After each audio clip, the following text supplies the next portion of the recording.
pero le tengo noticias al jefe de gobierno. A la gente se le gana con acciones, no con banderas de colores. ¿Colosio iba a cambiar a México o solo fue un gran impostor? El populismo aquí tan en boga es básicamente un espejo de la democracia. ¡Estado fascista que mata periodistas! ¿Qué tal? Sean bienvenidas y bienvenidos a También Opinamos. ¿Cómo están? Nos da mucho gusto saludarlas y saludarlos en este nuevo día, en este nuevo video. Hoy tenemos la oportunidad de estar en la Cámara de Diputados para conversar con la diputada Araceli Damián, quien es diputada de Morena, además de presidenta de la Comisión de Seguridad Social. Diputada, ¿cómo está? ¿Qué tal? Muy buenas tardes. Buenas tardes. Pues antes de nada, muchas gracias por la oportunidad de poder conversar con usted sobre un tema importante en nuestro país, que es la pobreza, y hacer esta evaluación en un quinto informe de gobierno que ya se avecina, y preguntarle de cajón, diputada, ¿qué evaluación tiene en general de este gobierno? Pues mira, ha sido un gobierno improvisado, corrupto, inepto.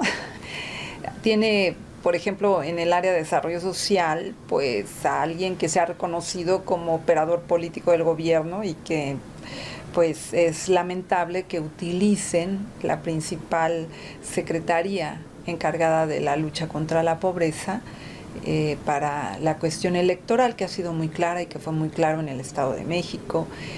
Y finalmente, pues ahora tenemos esta nueva historia que nos quiere contar el INEGI de que ya no somos tan pobres como creíamos. Y el Coneval finalmente dando su brazo a torcer, diciendo que efectivamente la pobreza en estos dos últimos años, 2014 y 2016, bajó. Sin embargo, tenemos una problemática mucho más compleja de lo que las cifras plantean. No reconocen, digamos, la pobreza la ubican alrededor del 44%, pero en realidad, desde mi punto de vista y las estimaciones que hemos hecho, es que estamos en una sociedad 80-20. 80 son pobres, 20% no lo son.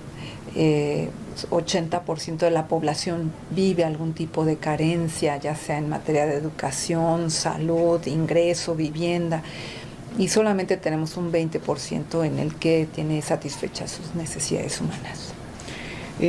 Ahora, diputada, usted mencionó esta parte sobre lo que ayer, de hecho, salió en estos días de Coneval, ¿no? Que inclusive dijo que bajó la pobreza. ¿Usted comprende por qué la realidad es una y lo que dicen las instituciones es otra? Pues mira, finalmente el tema de la pobreza, el cálculo del porcentaje de personas viviendo en pobreza se ha vuelto un indicador de la efectividad en el manejo de la economía y de la política social y económica de un gobierno. Entonces los gobiernos están muy interesados en mostrar que la pobreza baja. Y lo que hacen finalmente es trampas en la captación de la información. Por ejemplo, en 2016, que es precisamente cuando se capta la encuesta nacional de ingresos y gastos de los hogares, con la que nos dicen que ahora bajó la pobreza, el gobierno había anunciado que había afiliado a 6 millones de estudiantes al IMSS. Entonces yo investigué en el IMSS si esto era cierto, porque significaría que de repente la institución más importante del país, de por sí que está con una carga tremenda de servicio, a la hora que le entran 6 millones de estudiantes, pues iba a tener problemas aún mayores. Y me aclara el propio IMSS que es falso que se hayan inscrito 6 millones de estudiantes, sino lo que hizo el gobierno federal fue cambiar el número de afiliación de los alumnos. Tenían uno originalmente y les pusieron otro nuevo que les servirá para toda la vida. ¿Qué es lo que hacen con esto? Recordarle a los alumnos que son desde de la universidad, no recuerdo si es de la preparatoria también, que tienen servicios de salud, se los recuerdan. Entonces, si son 6 millones, y seguramente algunos de ellos van a caer en la encuesta, y entonces cuando les digan ¿tienes servicio de salud? Van a decir sí, y en la encuesta anterior pues a lo mejor ni se acordaban, ¿no? Entonces hacen ese tipo de estrategias. La otra es que entregó el gobierno federal una cartilla, que es, por primera vez vemos eso, en donde le dicen al hogar pues cuánto recibe del Prospera, cuánto recibió de la pantalla que les regalaron, cuánto no sé qué, y entonces eso lo hacen como parte del ingreso de los hogares. Pero sucede que en realidad pues ni las pantallas ni muchos de los regalos que les han dado les sirve a los hogares para comer cotidianamente. La otra cuestión que quiero pues denunciar es que la Encuesta Nacional de Ingresos y Gastos 2016 reporta una baja en la cobertura de la seguridad social en nuestro país, y sin embargo el Coneval le hizo el juego al INEGI y recalculó la variable para que pareciera que hemos avanzado en la cobertura de la seguridad social. Entonces es lamentable, entonces, porque en 2015 el Coneval sí dijo: yo no puedo calcular la pobreza con este nuevo módulo, con esta nueva metodología de captación de ingreso, porque subía 30% el ingreso de los más pobres. Ahora el INEGI le preparó un módulo para que no subiera tanto el ingreso de los hogares, pero no corrigió seguridad social, y finalmente, si el Coneval hubiera calculado la pobreza como siempre lo ha hecho, no hubiera bajado como ahora lo ha anunciado. Entonces se ha vuelto un cómplice también de esta situación. Diputada, ya ha mencionado Prospera y estos programas que se han implementado a lo largo de este sexenio, y también había mencionado en parte que han sido un poco para esta cuestión electoral. Al día de hoy, ya en la recta final de un sexenio, pues, ¿qué se han funcionado, no han funcionado? ¿Cuál ha sido el objetivo de su visión Prospera, la Cruzada Nacional contra el Hambre, toda esta cargada que ha habido? Pues mira, están cubiertos 6 millones de hogares, que es más o menos, en términos poblacionales, son 30 millones de personas. 30 millones de personas que están recibiendo estos beneficios, pero que en realidad en promedio les significa 200 pesos al mes. Cuando tú dices estamos haciendo un gran esfuerzo en contra de la pobreza, cuando una persona recibe al mes 200 pesos y está en una situación de pobreza extrema, pues esos 200 pesos no los saca de la pobreza, los vuelven clientes del partido político que gobierna.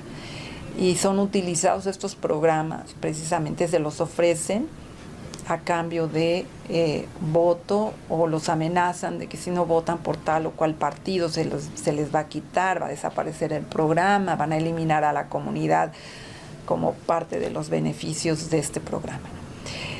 No funcionó, tan no funcionó que, por ejemplo, cuando el programa cumplió 10 años, se hizo una mega evaluación de cómo había resultado el Prospera, y los resultados fueron muy pobres. Los jóvenes del Prospera no tenían mejores empleos que sus papás o que sus pares en sus propias comunidades. Aunque habían aumentado el número de años estudiados, su capacidad cognitiva y además para poder expresar, ideas escritas y el manejo de las matemáticas no era lo que se esperaba, no habían podido alcanzar buenos niveles. Entonces, ahora que se cumplió 20 años, no hicieron esa evaluación, porque saben que no iban a obtener buenos resultados. Tenemos los mismos niveles de pobreza que en 1992. El gobierno federal reconoce que hay menos de 8% de pobreza extrema, según ellos, pero al mismo tiempo, pues el 20% de la población no tiene dinero para comer. Entonces hay una contradicción entre lo que creen que es pobreza extrema, o nos dicen que es pobreza extrema, y lo que realmente está sucediendo en nuestro país. Diputada, esto que nos comenta es muy importante, y muchos jóvenes, chavos que nos ven, pues se van a preguntar, bueno, en México, ¿se puede hablar de erradicar la pobreza? ¿Se puede hablar de disminuir? ¿O qué se puede hacer en este tema tan importante como la pobreza? Mira, yo presenté una iniciativa en la Cámara de Diputados que es el Ingreso Ciudadano Universal, que es un ingreso que se otorga a todas las personas desde que nacen y hasta que fallecen, que mi propuesta original, mi propuesta es que inicialmente se otorgue una cantidad suficiente para que las personas puedan al menos comprar una canasta alimentaria. O sea, que puedan mantener un ingreso seguro que les permita comer día a día. Y esto tiene varias razones. Una, que estamos en un mundo que se está transformando el mercado laboral.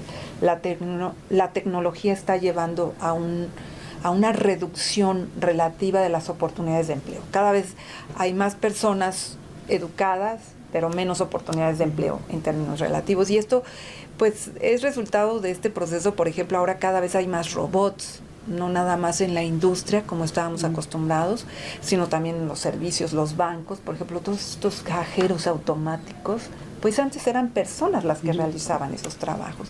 En los estacionamientos antes había personas cobrándote y ahora son robots. Entonces todo eso va destruyendo empleo y es una crisis global, es mundial, no es nada más de México, es una crisis global.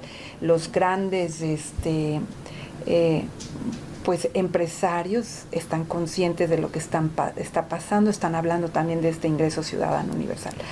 La otra situación es que pues hay muchos trabajos que no son reconocidos como trabajo, como el trabajo doméstico, el cuidado de las personas, el cuidado tanto de niños, de enfermos, de ancianos, y que no se remunera.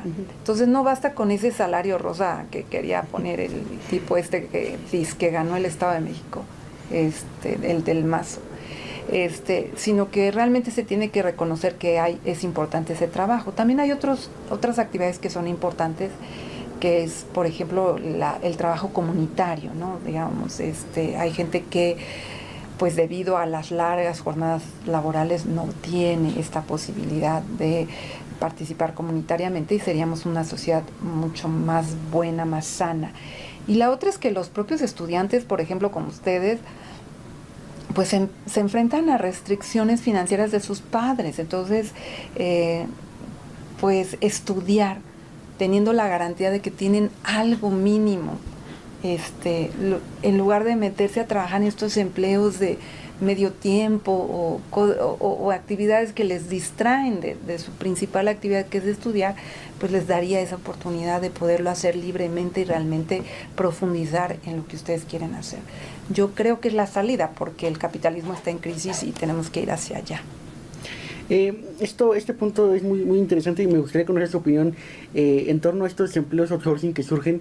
¿Cómo los ve? ¿Cree que son desiguales porque no hay unas garantías laborales o cree que sí son una alternativa para pues que la ciudadanía se emplee? ¿Cómo los ve? El outsourcing es de lo peor que puede pasar en el mundo, porque son trabajadores que no tienen seguridad social, que no tienen estabilidad en el empleo, que muchas veces no les dan los contratos, digamos, por un tiempo determinado para que ellos puedan después reclamar sus derechos laborales, y no hay un patrón responsable de estas personas. Entonces, el mundo del trabajo en el capitalismo actual es cada vez más duro, y yo creo que en muchas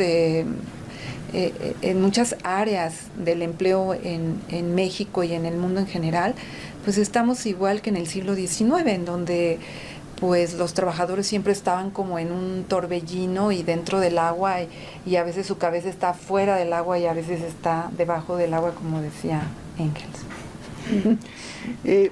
Diputada, en esa tarea que hay en torno a la pobreza y que habla de un sistema capitalista en el cual pues vivimos y nadie lo puede negar, ¿cuál sería ya nos había dicho que usted propuso una iniciativa en torno al ingreso, pero ¿cuál sería desde la Cámara las acciones que se pueden hacer para erradicar o para disminuir la pobreza? Y también, ¿qué puede hacer la ciudadanía, los estudiantes, sobre todo que nos ven ellos, en materia de esto? Bueno, mira, nosotros, por ejemplo, en la Cámara de Diputados tenemos un comité de salarios mínimos que se suponía que, como hubo la desindexación del salario, es decir, antes el salario mínimo era una unidad de medida para multas, para pagos diversos, y pues supuestamente el salario mínimo no aumentaba porque se aumentaba pues las multas y todos los servicios que estaban asociados a al salario, pues iban a aumentar también. Entonces, según esto, por eso mucho tiempo se congeló el aumento del salario mínimo.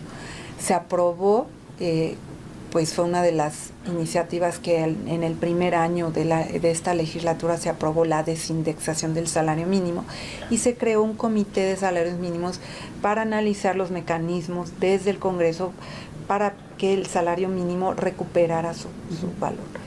Pues está cooptado el comité por los partidos de la derecha, el PRI, el PAN, el Verde, el PANAL, y sus satélites, ¿no? Y no hemos podido avanzar. Entonces, yo he hecho cálculos de que el salario mínimo tendría que estar entre los 260 y 350 pesos al día. O sea, sí se puede esa cantidad.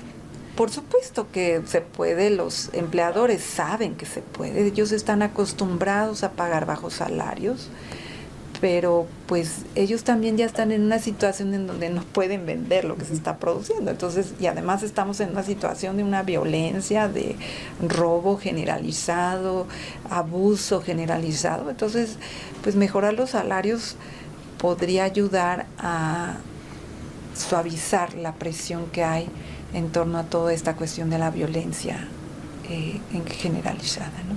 Y ese punto que menciona, de hecho, ¿no? Se ha hablado de que hay presión en Estados Unidos para que se aumente, para que bajar la competencia. Entonces, bajo ese escenario, ¿cree que con lo del esta renegociación del TLCAN se pueda lograr ese objetivo? No, yo creo que no va a haber una renegociación del Tratado de Libre Comercio. Yo creo que es absurdo. El presidente de Estados Unidos se la pasa diciendo que se va a salir. Yo creo que el gobierno de México debería de haberse parado ya de la mesa de negociaciones. Y cualquier cosa que acuerde el gobierno de México va a ser en contra de los trabajadores, en contra del pueblo de México. Ahí estuvo la reforma energética, ahí estuvo la reforma laboral, la reforma educativa. Todo ha sido en contra del pueblo de México, porque vamos a esperar que ellos van a negociar favorablemente el TLCAN. No va a suceder. No va a suceder. Pues un escenario sin duda complejo. Ya para ir aterrizando la entrevista, diputada, pues bueno, ya inicia mañana un nuevo periodo aquí en la Cámara de Diputados. Preguntarle, creo que es obligadísimo también conocer cuáles serán los retos que vienen ya en la recta final también. Pues mira, va a haber muchas presiones para que se apruebe la Ley de Seguridad Interior, que es la que normaliza el actuar de las Fuerzas Armadas en actividades propias de la Policía Civil. En Morena, y en particular yo, estoy muy preocupada por esa situación, porque sabemos que hay una elevada letalidad de las Fuerzas Armadas en nuestro país. Ellos no saben detener, no investigan, ellos van a matar. Entonces, lo que hemos tenido es que cuando detienen o cuando hay un enfrentamiento, ellos matan a los delincuentes cuando deberían de detenerlos. No están preparados para eso. Tenemos el caso de Tlatlaya, se dice que también participaron en San Fernando, lo que pasó en Ayotzinapa, se sabe que ahí estuvo presente también el ejército, aunque bueno, en fin, hay muchas situaciones que no deberíamos de normalizar la presencia del ejército. Ese es por un lado. Por el otro lado, yo creo que va a ser van a intentar hacer algunas reformas adicionales, profundizar lo que ya hay. Por ejemplo, en materia de educación, posiblemente quieran meter una reforma a la cuestión de las universidades, para que haya una cosa así como hicieron la reforma educativa a nivel de el magisterio, ahora también lo traten de aplicar con las universidades públicas, en donde estemos sujetos a evaluaciones que lo único que buscan es depurar y privatizar, ¿no? Y la otra es que va a haber pues un ataque constante a Morena. Vamos a estar en una lucha política al interior, se va a mostrar ahí, y pues Morena va a defender en lo que pueda y como cabe los derechos de los mexicanos. Está complejo, ¿no? sí está complejo, pero vamos bien, vamos muy bien, estamos muy contentos. Empezamos 35, ahora ya vamos a iniciar con 45 y hay otros más que están por incorporarse, y creo que es histórico lo que está pasando. Es la primera vez que hay una transformación de esta naturaleza en la Cámara de Diputados y es muestra de que vamos bien. ¿Alguna iniciativa que se vislumbre en este periodo que venga por parte de ustedes? Bueno, nosotros vamos a seguir insistiendo en el presupuesto, en un presupuesto austero, ¿no? No vamos a aceptar un presupuesto con gasto excesivo. Hay que tener mucho cuidado porque ahora se van a aprobar millones de pesos para las elecciones, ¿no? La otra cuestión que nosotros consideramos importante es todo lo que tiene que ver con el ingreso, por ejemplo, los salarios mínimos, también vamos a estar ahí apoyando, con el derecho a la seguridad social, en fin, hay una serie de temas que vamos a estar ahí, ¿no? Empujando. Pues sin duda va a estar interesante y lo seguiremos muy de cerca. Pues diputada Araceli Damián, le agradezco enormemente que nos reciba. Pocos políticos y funcionarios nos reciben y por eso le agradecemos enormemente que nos haya recibido para hablar de un tema tan importante como es la pobreza y para hacer una evaluación de un gobierno que ya se va. Okay. Muchas gracias, diputada. Hasta luego. Y gracias a ustedes que nos vieron y nos escucharon. Nos escuchamos y nos vemos en la próxima.